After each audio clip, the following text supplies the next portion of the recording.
Assalamualaikum teman-teman, selamat berjumpa lagi dengan saya Abdurrahman dan masih tetap di channel Abdurrahman ya. Nah, di season kali ini saya akan mencoba share video tentang perbedaan dan persamaan antara anxiety disorder atau kecemasan berlebih ya, sama bipolar gitu teman-teman ya. Nah, sebetulnya untuk penjelasan bipolar itu atau diagnosa bipolar itu saya kurang memahami teman-teman ya, karena dulu saat terkena gangguan di mental seperti ada bisikan-bisikan nggak benar di kepala, kemudian seperti ada dua kepribadian waktu itu gitu teman-teman ya, saya tidak melakukan pengecekan ke dokter ya, tidak melakukan pengecekan ke dokter, kemudian saya juga tidak mengunjungi hipnoterapi, saya juga tidak ke psikolog teman-teman ya, karena waktu itu saat terkena dua kepribadian atau misalkan sering mendapatkan bisikan-bisikan yang tidak benar, itu dulu gangguan itu belum begitu populer ya, belum begitu populer sehingga saya itu menjadi bingung tersendiri, tetapi saya bisa sembuh dengan sendirinya teman-teman waktu itu ya. Jadi sembuhnya itu berjalan karena memang berjalan waktu gitu teman-teman, dan akhirnya lambat laun itu menjadi sembuh tanpa ada kambuh-kambuh. Nah itu teman-teman, dan kemudian saya mengetahui kalau seandainya saya itu waktu dulu terkena bipolar itu justru kesininya ya, semenjak gangguan bipolar itu sudah mulai populer gitu teman-teman, dan kemudian saya itu mengetahuinya karena di media sosial itu sangat banyak sekali ya keluhan-keluhan mereka yang terkena bipolar itu ternyata sama dengan keadaan saya waktu dulu sebelum terkena gangguan asam lambung dan anxiety psikosomatis. Nah itu teman-teman, dan sekarang itu banyak sekali yang bertanya tentang, Pak, apakah saya itu terkena bipolar atau tidak gitu teman-teman ya, tetapi mereka itu sering mengalami kecemasan. Nah seperti itu teman-teman. Nah makanya di saat ini saya akan share video tentang perbedaan dan persamaan antara anxiety disorder dengan bipolar gitu teman-teman. Nah makanya bagi teman-teman yang sekarang penasaran tentang apakah saya terkena bipolar juga atau tidak, tolong tonton videonya sampai habis,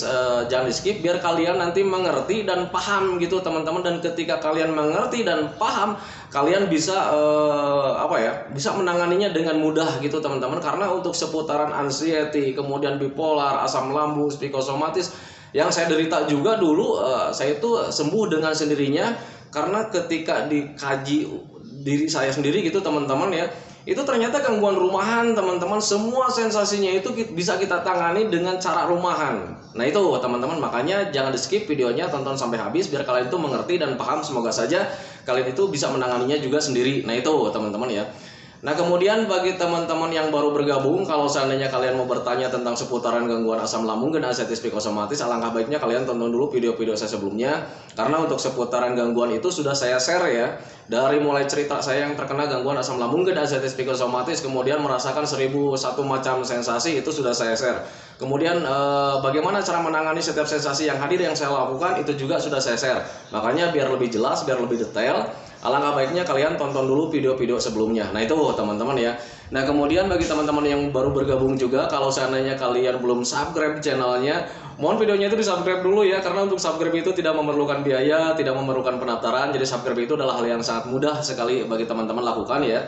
Jadi teman-teman itu cukup memijit saja tulisan subscribe gitu teman-teman, karena dengan tujuan semoga saja videonya itu berkembang dengan baik teman-teman ya. Dan kalau seandainya videonya itu berkembang dengan baik, sudah barang tentu itu akan menambah semangat tersendiri buat saya untuk terus nge-share tentang seputaran gangguan di mental gitu teman-teman ya. Dan kemudian bagi teman-teman yang baru bergabung juga, alangkah baiknya kalian tekan juga tombol lonceng sama tombol like-nya ya, biar kalian itu dapat notifikasi atau pemberitahuan video saya yang terbaru. Karena saya itu akan terus nge-share tentang seputaran gangguan mental dengan tujuan semoga saja videonya itu menjadi wasilah buat kalian ya, atau jalan keluar buat kalian, sehingga kalian itu bisa sembuh total gitu teman-teman ya. Minimal hanya memberikan motivasi saja, atau lebih minimalnya lagi hanya sekedar menemani kalian yang sekarang sedang merasakan kebingungan tentang keadaan ini. Nah itu teman-teman ya. Nah kembali lagi ke topik utama teman-teman ya, perbedaan antara anxiety disorder atau kecemasan berlebih gitu teman-teman dengan bipolar gitu teman-teman. Sebetulnya ini penjelasan untuk bipolar itu seharusnya dokter gitu teman-teman, tetapi saya itu hanya pernah mengalami saja gitu teman-teman, dan saya tidak mendapatkan diagnosa bipolar waktu dulu karena waktu itu belum begitu populer ya. Sehingga menjadi kebingungan tersendiri ya, mau ke dokter itu saya bingung ya, dikatakan sakit saya tidak sakit waktu itu ya, saya normal-normal saja gitu teman-teman, bisa beraktivitas gitu ya waktu terkena bipolar itu teman-teman ya.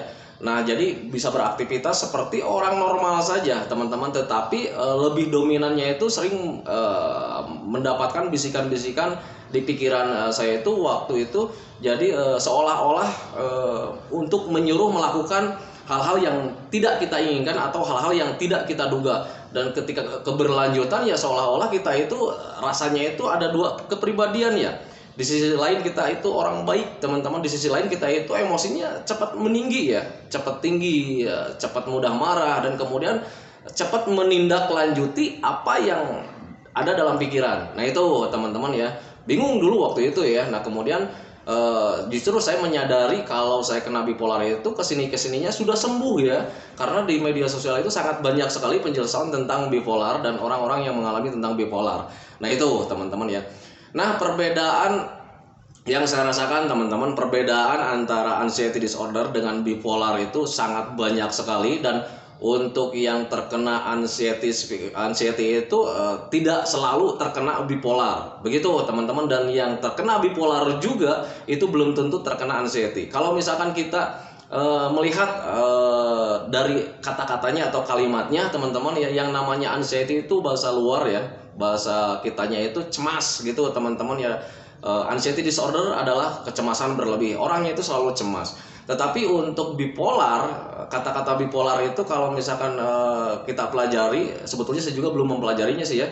Cuman kalau misalkan lihat ciri-cirinya orang-orang yang mengeluhnya itu, bipolar itu lebih ke dua kepribadian teman-teman ya. Jadi sering mendapatkan bisikan-bisikan nggak bener gitu di kepalanya.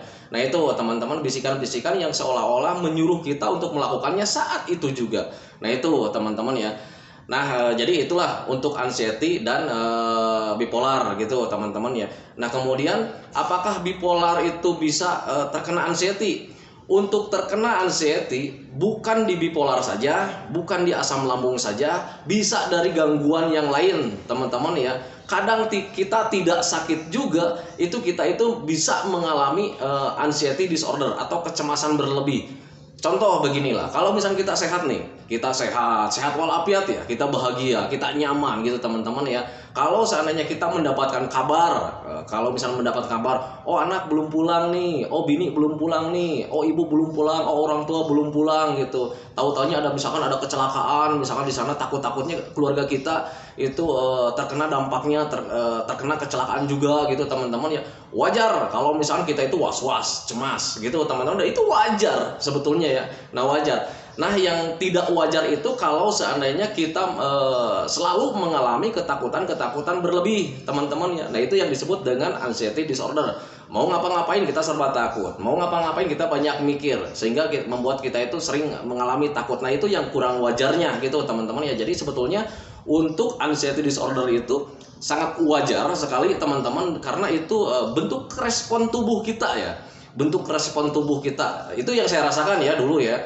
Itu bentuk respon kita saat mengalami atau mengetahui hal-hal yang tidak kita inginkan, seperti itu. Nah itu teman-teman. Nah tetapi sangat kurang ajar sekali, yang namanya kewajaran itu sangat kurang ajar sekali kalau seandainya kita itu mengalami ketakutannya berlebih dan setiap hari gitu teman-teman, karena lahirnya dari pemikiran-pemikiran yang nggak benar, terus berpikir yang tidak kita inginkan, dan akhirnya kitanya juga mengalami cemasnya itu keterusan ya. Nah itu yang kurang ajarnya gitu teman-teman ya.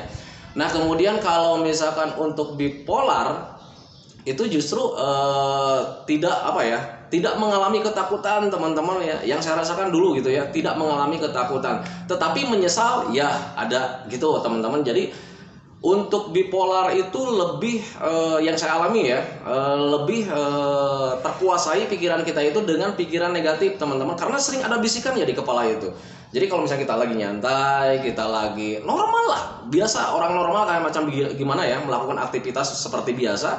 Nah tetapi untuk bipolar itu kadang di saat-saat kenormalan kita itu suka hadir sekilas-sekilas ya. sekilas-sekilas, dan itu juga mendadak teman-teman ya, sekilas-sekilas dan itu juga mendadak hadirnya gitu teman-teman ya. Jadi ketika ngobrol begini ya, suka ada bisikan di kepala itu untuk melakukan hal yang tidak kita inginkan. Contoh lah misalkan kayak macam begini teman-teman ya, tabok nih pipi gitu ya, saya tabok pipi sendiri. Nah itu teman-teman ya, dan ketika di pikiran itu mengatakan pukul muka lu, pukul muka sendiri gitu teman-teman ya, itu tubuh kita itu terkuasai teman-teman, sehingga melakukannya pada saat itu spontan ya, melakukan sendiri gitu teman-teman, tabok gitu ya. Nah tetapi ketika kita sudah melakukannya, kita itu ada penyesalan ya, astagfirullahaladzim, kenapa nih saya barusan. Nah itu teman-teman, penyesalan ada, pasti ada itu ya, itu yang saya alami dulu gitu teman-teman ya. Nah tetapi ketika melakukannya, ketika pikirannya menyuruh untuk melakukan hal-hal yang tidak benar, apakah kita menyadari teman-teman ya. Nah itu, nah makanya bagi teman-teman yang sekarang mempunyai keluarga yang mempunyai gangguan bipolar seperti itu, jangan anggap dia itu gila, jangan teman-teman, tidak gitu ya, tidak sama sekali, tidak ada hubungannya teman-teman ya. Jadi yang bipolar itu lebih dikuasai dengan pikiran-pikiran negatif teman-teman ya. Seperti di video sebelumnya saya sudah jelaskan bahwa orang normal itu pikiran negatifnya itu 20%, teman-teman. Pikiran negatifnya 20% yang saya rasakan gitu teman-teman ya, dan itu harus ada, itu untuk pertahanan kita teman-teman ya. Nah kemudian yang 80%-nya itu adalah pikiran positif. Pikiran positif itu pikiran untuk membangun, merencanakan gitu teman-teman ya, membuat kita itu lebih maju. Nah itu ya, nah itu untuk orang normal gitu. Jadi pikiran positif itu lebih menguasai kita, sehingga kita itu ya normal-normal saja gitu teman-teman, karena pikiran yang positifnya lebih menguasai. Nah kalau seandainya yang bipolar itu justru kebalikannya ya. Jadi pikiran negatifnya ada di 80%, pikiran positifnya ada di 20%. Gitu teman-teman. Jadi pikiran negatif itu lebih menguasai teman-teman ya.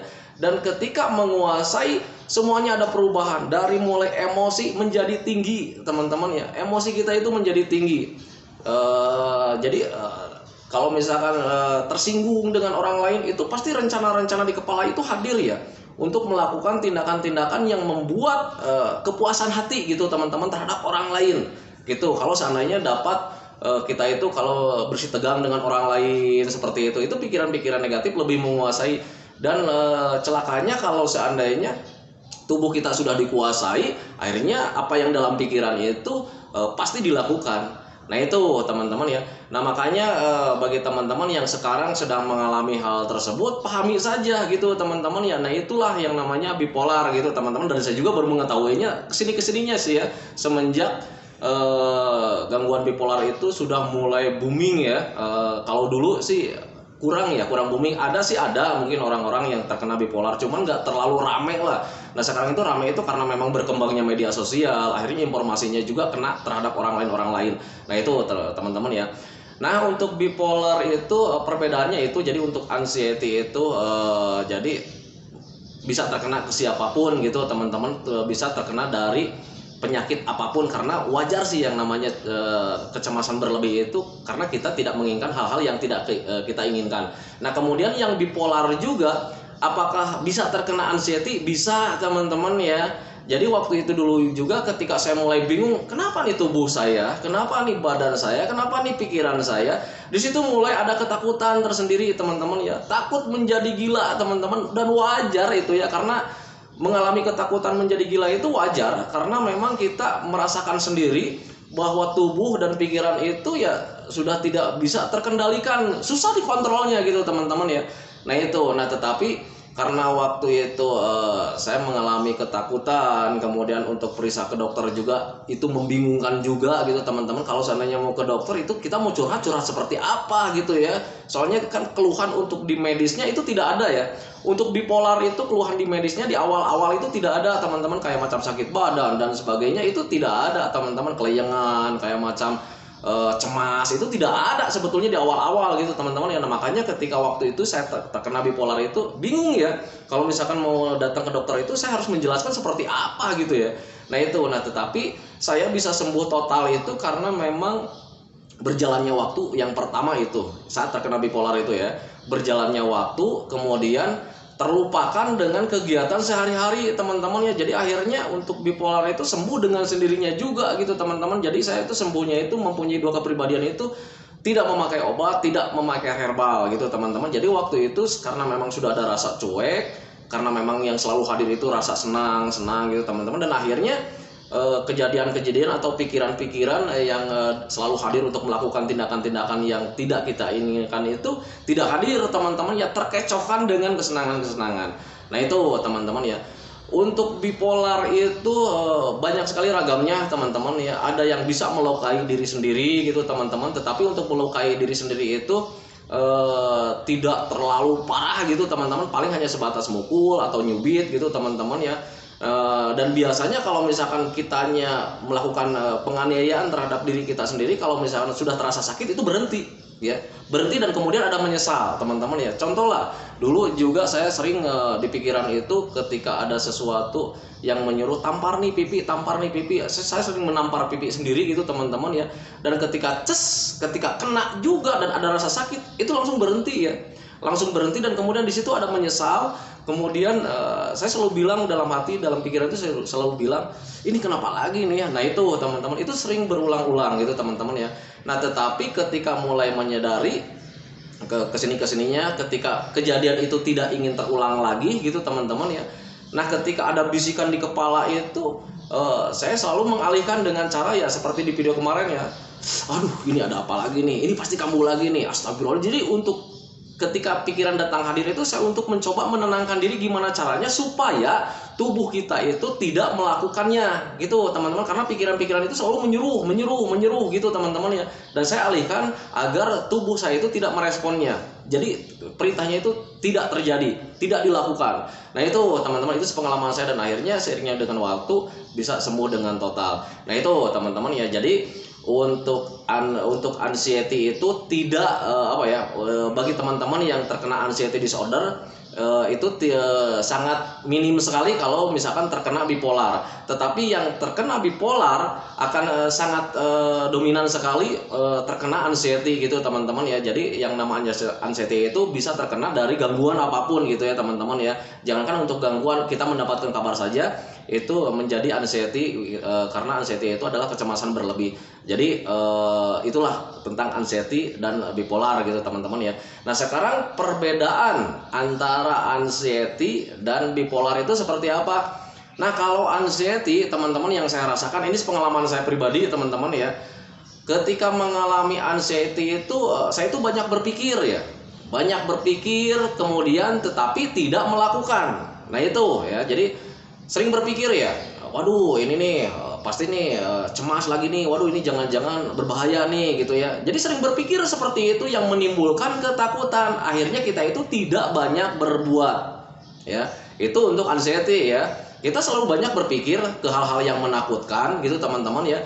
Tetapi itu tidak terjadi. Kemudian kita itu menjadi terbatas gerakannya gitu teman-teman ya, pekerjaannya gitu teman-teman. Jadi terbatas lah, ruang lingkup kita untuk melakukan kegiatan itu terbatas, melakukan hal-hal yang butuh tindakan itu terbatas teman-teman ya, karena cemas hadir di situ ya, rasa takut hadir. Nah itu untuk anxiety. Nah kemudian untuk bipolar justru kebalikannya teman-teman ya. Bipolar itu di awal-awal rasa cemas itu tidak ada teman-teman ya. Kita gagah, tenaga ada gitu teman-teman ya. Nah tetapi untuk yang bipolar itu kalau seandainya berpikir ya, seolah-olah di pikiran itu untuk melakukan tindakan atau melakukan perbuatan-perbuatan, nah itu pasti dilakukan gitu teman-teman, dilakukan kalau yang parah-parahnya gitu teman-teman ya, pasti dilakukan dengan spontan ketika saat itu juga. Jadi ketika pikiran menyuruh pukul ini pasti dilakukan ya, pasti dilakukan hari itu juga, jam itu juga, menit itu juga. Nah itu perbedaannya. Kalau anxiety banyak berpikir kemudian tetapi tidak melakukan. Nah kalau bipolar ada bisikan, berpikir, dilakukan juga. Soalnya sifatnya itu ya, untuk bipolar itu di pikiran-pikirannya itu sifatnya itu menyuruh ya, memerintahkan. Akhirnya tubuh kita merespon dengan sendirinya. Nah itu teman-teman ya, ketika anxiety berbeda dengan anxiety. Kalau anxiety itu berpikir hal-hal yang tidak kita inginkan, tetapi kita itu menjadi tambah takut gitu teman-teman, dan untuk ruang lingkup pergerakan minim sekali gitu teman-teman, karena semuanya serba takut gitu teman-teman. Nah makanya perbedaannya cuman di itu saja gitu teman-teman ya. Nah makanya bagi teman-teman yang sekarang masih bertanya juga nih, Pak, saya ini sedang ada kecemasan berlebih, apakah kecemasan itu juga bisa terkena bipolar? Untuk kecemasan tidak terkena bipolar, tetapi untuk bipolar itu bisa terkena kecemasan gitu teman-teman, karena untuk kecemasan itu sifatnya menyeluruh ya, sifatnya itu menyeluruh. Kita sakit gigi gitu teman-teman, tidak ada riwayat cemas juga gitu teman-teman, kalian tidak ada riwayat cemas, dulunya tidak mempunyai was-was gitu teman-teman ya. Nah tetapi ketika kalian misalkan sakit gigi, karena mungkin sakit giginya kelamaan, akhirnya kalian berpikir yang tidak-tidak, jangan-jangan nanti kanker gigi, jangan-jangan nanti kanker gusi. Dan ketika kalian berpikir seperti itu, kalian berpikirnya lebih jauh lagi, nanti ada pembusukan di mulut, atau aduh jangan-jangan nanti cacat begini. Dan itu bisa menjadi kecemasan teman-teman ya. Karena yang namanya cemas itu lahirnya karena kita terlalu banyak berpikir hal-hal yang tidak kita inginkan. Nah itu cemas-cemas teman-teman ya, itu perbedaan atau sifat cemas. Nah kemudian untuk bipolar itu nggak banyak mikir teman-teman ya, apa yang dipikirkan, apa yang diperintahkan langsung dilakukan. Nah itu teman-teman, itu perbedaannya. Dan untuk bipolar itu untuk banyak berpikirnya itu tidak teman-teman, kita normal ya, normal ngobrol macam gini, bekerja, melakukan kegiatan sepak bola dan sebagainya. Dan kemudian untuk bipolar itu tidak setiap tidak setiap hari hadir gitu teman-teman, jadi hadirnya itu tidak terjadwal. Kadang sehari itu bisa beberapa kali, kadang sehari ini tidak gitu teman-teman, kadang cuma seminggu sekali gitu teman-teman. Itu yang namanya bipolar gitu ya. Kadang bisa sebulan sekali gitu. Jadi datangnya itu tidak diduga, hanya terlintas saja gitu ya, terlintas saja di pikiran untuk melakukan kegiatan-kegiatan yang tidak kita inginkan. Nah itu teman-teman ya. Kalau bipolar itu sifatnya kalau misalkan suka di pikiran itu suka menyuruh, ayo dong nyanyi, ayo dong nyanyi, nyanyi. Kita nyanyi gitu teman-teman ya, kita nyanyi teman-teman ya. Dan kalau misalkan sudah melakukan, kadang kita sadar sendiri ya, kenapa barusan ya, kenapa barusan gitu. Jadi ketika kita sudah melakukan itu, ada sifat menyesal itu pasti ada gitu teman-teman ya. Dan untuk bipolar itu sebetulnya setiap hari itu kadang orang itu punya teman-teman ya, cuman mereka itu tidak menyadari saja. Orang yang normal saja itu punya bipolar ya, karena bipolar itu adalah bisikan-bisikan di kepala untuk melakukan gitu teman-teman ya. Dan untuk orang normal itu sebetulnya punya teman-teman, cuman mereka itu tidak menyadarinya gitu teman-teman. Dan kemudian mereka itu mungkin kapasitasnya itu tidak berlebihan teman-teman ya. Contoh lah gini lah, kalau seandainya kalian berkaca gitu ke cermin teman-teman ya, dan pikiran itu selalu menyuruh kita kalau seandainya kita berpose begini bagus nggak, jadi kalian melakukannya pose begini gitu kan ya. Kemudian melihat cermin, coba kalau misalnya senyum sedikit agak cakapan nggak misalnya gitu ya, kalian senyum sedikit. Nah itu sebetulnya bipolar itu ya. Nah cuman bipolarnya itu kalian itu tidak terlalu besar gitu teman-teman. Yang sudah besar itu kayak macam sudah melakukan tindakan-tindakan yang di luar dugaan. Contoh memukul diri sendiri, menyakiti sendiri gitu teman-teman ya. Kemudian melakukan tindakan-tindakan yang sangat tidak kita inginkan. Nah itu teman-teman ya. Nah sekarang pertanyaannya dirubah, apakah yang mempunyai bipolar itu berbahaya? Tidak teman-teman ya. Kalau seandainya bipolar itu berbahaya, saya tidak mungkin duduk di sini menemani kalian teman-teman ya. Nah tetapi bipolar itu bisa berbahaya buat orang lain, buat si pelaku tidak gitu teman-teman. Contoh kalau misalnya kita ada pikiran tabok orang itu, saya tabok orang itu. Nah apakah yang menderita itu kita atau si pelaku atau orang lain? Itu apakah yang bahaya itu saya atau orang lain? Kan orang lain ya yang bahayanya itu, dia itu mengalami sakit. Nah itu teman-teman, karena sudah ditabok. Nah untuk diri kita sendiri tidak teman-teman, karena kita pelaku. Nah itu teman-teman ya. Nah justru untuk pelaku itu hanya bisa terganggu saja. Terganggunya dengan apa? Karena kita sering mengalami bisikan-bisikan seperti itu. Kemudian kita itu terganggunya itu kalau seandainya sudah menyebar informasi keluar itu, itu kita itu diagnosa sama warga itu paling nggak bener gitu ya, kemudian arogan, seperti itu teman-teman. Jadi kondite kita yang jeleknya, nah itu yang mengganggunya memang seperti itu ya. Nah makanya bagi bipolar yang saya alami, saya katakan untuk bipolar itu tidak berbahaya sama sekali teman-teman, cuman mengganggu terhadap si pelaku itu kondite saja menjadi jelek gitu teman-teman ya. Kemudian berbahayanya itu buat orang lain gitu. Jadi kayak macam dulu itu sering banyak sekali berita ya, berita tentang seorang ibu yang menganiaya anaknya gitu teman-teman ya. Dan ketika ditangkap itu ditanya sama polisi itu, karena memang dia itu selalu mendapatkan bisikan katanya ya, selalu mendapatkan bisikan untuk menganiaya anaknya gitu teman-teman. Dan itu sebetulnya bukan bisikan teman-teman ya, itu karena pikiran negatif kita itu lebih menguasai tubuh kita gitu teman-teman. Jadi pikiran positifnya sedang ada di bawah gitu teman-teman ya. Itu sepengalaman saya, itu sepengetahuan saya, karena dulu juga saya pernah menganiaya seorang teman-teman ya, tetapi nggak parah-parah juga gitu. Jadi ketika ngobrol macam begini, kita lagi gitar-gitaran nongkrong di pinggir jalan gitu teman-teman ya. Dan ketika mulai capek, mulai lelah, nah di situ baru mulai datang pikiran nih, karena ya nyanyinya juga nggak enak ya, suaranya nggak merdu waktu itu ya. Jadi waktu itu ada bisikan ya di kepala itu, tabok, akhirnya saya tabok waktu itu, dan itu rame di situ ya. Apaan katanya? Nah di situ saya tertegun ya, menyesal waktu itu ya. Saya mau bilang minta maaf, dia nggak ngasih maaf, kemudian mau menjelaskan juga pasti dia nggak mengerti gitu teman-teman ya.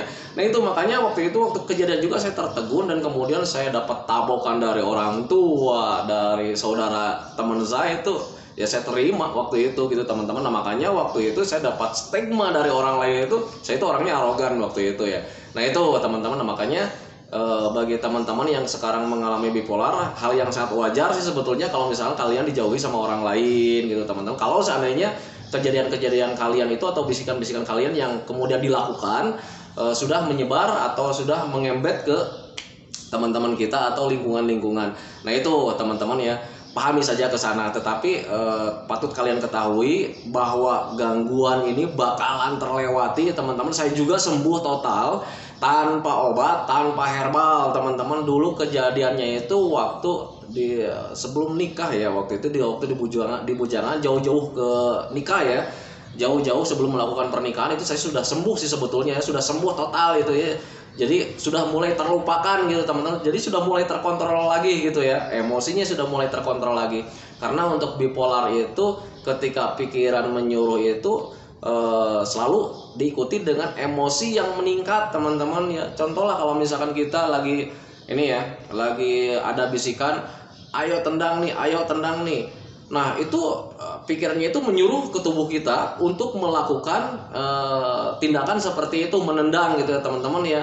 Dan ketika kalau misalnya kitanya sabar, kuat gitu teman-teman ya, bisa menahan emosi, itu tidak terjadi teman-teman ya. Tetapi kalau misalkan emosi kitanya meninggi, mental kitanya ya turun gitu teman-teman ya, itu pasti terjadi gitu teman-teman ya. Soalnya ketika ada suruhan seperti itu, mulai di situ emosi itu menjadi tambah ada ya, semangat itu tambah ada, kemudian emosinya tambah ada juga, tenaga hadir juga gitu teman-teman ya. Nah itu makanya orang yang mempunyai bipolar itu kadang ketika ngamuk itu, karena saya juga sering ngamuk dulu ya, itu ketika ngamuk itu badan itu kayak macam gagah ya, nonjok tembok aja nggak kerasa teman-teman ya, nonjok tembok nggak kerasa. Pokoknya melakukan hal apapun itu yang sifatnya ada luka di tangan, di badan juga itu nggak kerasa teman-teman ya. Nah tetapi ada penyesalan setelahnya gitu teman-teman, dan kemudian kita mengalami sakit setelahnya juga, kayak macam tangan bengkak gitu setelahnya gitu, setelah kita melakukan. Tetapi pada waktu saat itu yang namanya sakit itu nggak ada teman-teman ya, nggak ada sama sekali. Karena memang sepengalaman saya waktu itu, pikiran kita itu teralihkan dengan emosi ya, kemudian pikiran-pikiran untuk berbuat yang lebih edan lagi gitu teman-teman ya. Nah jadi untuk pemikiran rasa sakit itu teralihkan teman-teman ya. Tetapi rasa sakit itu hadir ketika kitanya tenang, ya ketika kitanya tenang, ketika kitanya nyantai. Kadang mulai terasa tangan ya, terasa sakit. Aduh, ini sakit tangan nih, kemarin habis ngamuk. Ya Allah, jauhkanlah, normalkanlah saya gitu teman-teman. Nah, padahal kalian itu normal sebetulnya ya. Jadi makanya ketika orang-orang atau misalkan saudara-saudara yang menstigma kamu bipolar, kamu gila, tidak teman-teman ya. Itu bukan gangguan jiwa teman-teman, hanya perang pikiran saja. Jadi untuk diagnosa bipolar itu justru jujur ya, saya tidak mengetahuinya karena memang saya tidak melakukan pengecekan ke dokter, saya juga tidak diagnosa bipolar, tetapi saya itu hanya pernah mengalami perang pikiran, perang perasaan. Jadi kadang bingung ya kalau misalkan ada perintah-perintah seperti itu. Di sisi lain kita tidak ingin melakukannya teman-teman, tetapi di sisi lain selalu hadir saja di kepala itu, ayo lakukan, ayo lakukan, ayo lakukan. Dan akhirnya ketika emosinya tidak terkontrol, emosinya tinggi, ya dilakukan juga teman-teman ya. Nah itulah yang namanya bipolar gitu teman-teman. Dan kemudian serasa kita itu hidup itu ada dua kepribadian ya, ada dua kepribadian. Kenapa bisa seperti ada dua kepribadian? Karena ketika ada bisikan-bisikan seperti itu, kita juga menyadarinya teman-teman ya. Jadi perang pikiran itu seperti itu ya. Di sisi lain ada pikiran yang menyuruh kita untuk melakukan atau berbuat hal-hal yang tidak kita inginkan. Di sisi lain kita menyadari ini kita nggak mau gitu teman-teman ya, tidak mau melakukan hal-hal seperti itu teman-teman. Jadi disitulah perang pikiran ya, perang pikiran, perang perasaan. Dan kita itu menjadi stres tersendiri teman-teman ya. Kadang suka nangis gitu teman-teman ya, sedih ya, bingung, memikirkan tentang keadaan ini. Nah itu teman-teman ya, itulah yang namanya bipolar gitu teman-teman ya. Aduh, durasinya udah panjang nih. Nah itu teman-teman ya, penjelasan saya tentang perbedaan dan persamaan antara anxiety dan bipolar. Kalau yang anxiety itu sangat minim sekali terkena bipolar ya, tetapi yang terkena bipolar sangat besar sekali terkena anxiety, karena memang sifat anxiety itu bisa hadir dari gangguan apapun juga gitu. Dari gangguan medis bisa hadir, dari gangguan psikis juga bisa hadir gitu teman-teman, kayak macam bipolar. Kalau seandainya kalian menyadari nih takutnya berlebihan nih nanti bisa menjadi gila nih, dan di situ baru anxiety bisa hadir. Nah itu teman-teman, makanya pahami saja dan perlu kalian ketahui bahwa bipolar itu tidak menyebabkan kalian gila, tidak teman-teman, karena kalian juga menyadari teman-teman ya. Nah itu yang saya alami. Nah perbedaan antara anxiety dan bipolar itu memang seperti itu. Nah bagi teman-teman, saya sekian dulu ya videonya, karena sekarang durasinya udah 32. Nanti saya ceritakan lagi di video selanjutnya. Makanya bagi teman-teman yang baru bergabung, alangkah baiknya kalian subscribe dulu, kemudian tekan juga tombol lonceng sama tombol like-nya, biar kalian itu dapat notifikasi pemberitahuan video terbaru saya. Semoga saja videonya itu menjadi wasilah buat kalian, semoga saja videonya itu bisa menjadi pandangan buat kalian. Ternyata bipolar itu begitu gitu ya, dan kemudian bipolar itu bisa ditangani juga tanpa obat, tanpa herbal gitu teman-teman ya. Dan kalau misalkan kalian, Pak saya itu sudah ke psikiater dikasih obat untuk bipolar itu, jujur ya teman-teman ya, kalau seandainya kalian itu membaik dengan hal apapun, misalkan membaik dengan hal apapun, lakukan saja teman-teman ya. Karena untuk kesehatan itu banyak sekali ragamnya teman-teman. Nah, tetapi waktu dulu saya terkena bipolar itu tidak melakukan pengobatan gitu teman-teman, karena waktu itu saya bingung sendiri gitu teman-teman. Ini yang harus dibilang ke dokter itu kayak macam gimana, saya susah sekali menjelaskannya waktu itu teman-teman ya. Nah makanya pahami saja ke sana. Nah itu teman-teman ya, durasinya semakin panjang lagi nih. Itu teman-teman ya video dari saya. Semoga saja videonya itu menjadi wasilah buat kalian. Semoga saja videonya itu menjadi pencerahan atau pandangan buat kalian. Semoga saja kalian itu menjadi lebih sehat, kemudian lebih sembuh total gitu teman-teman ya. Dan seperti biasa sebelum saya akhiri videonya, saya selalu mendoakan sama teman-teman itu, semoga teman-teman itu cepat sehat lagi, cepat sembuh total, cepat kembali lagi keadaan yang dulu ya. Baik emosinya, moodnya, semangatnya, tertawanya, senyumnya, dan sebagainya tentang yang dulu. Semoga saja cepat kembali lagi, karena saya yakin 100% bahwa keadaan yang dulu itu sangat dirindukan sekali ya. Nah itu teman-teman ya. Nah kemudian doakan saya juga agar saya itu tetap sehat, tetap kuat, tetap ceria, agar masih bisa tetap menemani kalian teman-teman ya. Nah itu, nantikan videonya teman-teman ya. Assalamualaikum warahmatullahi wabarakatuh.